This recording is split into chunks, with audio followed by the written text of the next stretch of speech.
का वाहन सिंह है, लेकिन नवरात्र में माँ का आगमन वार यानी दिन के अनुसार अलग अलग सवारियों पर होता है। इसके साथ ही अलग अलग सवारी पर माँ के आगमन का फल भी अलग अलग होता है।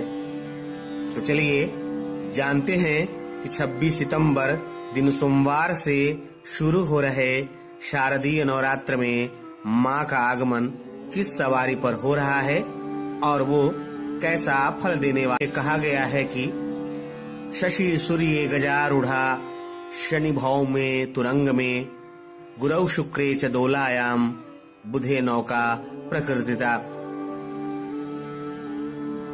अर्थात नवरात्र का पहला दिन यदि सोमवार और रविवार हो तो माँ दुर्गा हाथी पर सवार होकर आती हैं। नवरात्र का पहला दिन यदि शनिवार और मंगलवार हो तो माँ दुर्गा घोड़े पर सवार होकर आती हैं।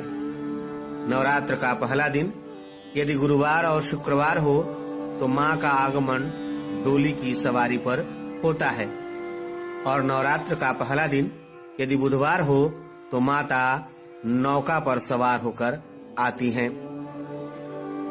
अब तो ये हो गया कि माँ का आगमन किस किस दिन किस किस सवारी पर होता है। चलिए अब जान लेते हैं कि अलग अलग सवारी पर माँ के आगमन का क्या क्या फल होता है।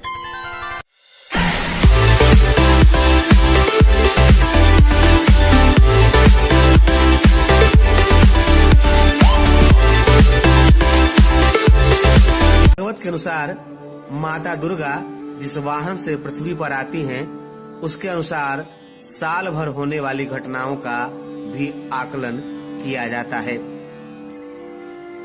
तत्फलम गजे च जलदा देवी छत्रभंग तुरंग में नौकायाम सर्वसिद्धि स्यात् डोलायाम मरणम ध्रुवम। अर्थात देवी जब हाथी पर सवार होकर आती है तो ज्यादा जल बरसता है, घोड़े पर आती हैं तो पड़ोसी देशों से युद्ध की आशंका बढ़ जाती है, देवी नौका पर आती हैं तो सभी की मनोकामनाएं पूरी होती हैं और डोली पर आती हैं तो महामारी का भय बना रहता है। इस साल शारदीय नवरात्र 26 सितंबर दिन सोमवार से प्रारंभ हो रहा है, यानी इस साल माता का आगमन हाथी पर हो रहा है।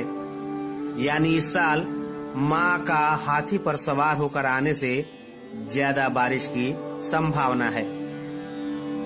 यानी इस बार अच्छी बारिश से सुख समृद्धि आएगी। ऐसे में पूरी श्रद्धा के साथ शारदीय नवरात्र में माँ की आराधना करें ताकि माँ आपका और जगत का कल्याण करें। जय माता दी।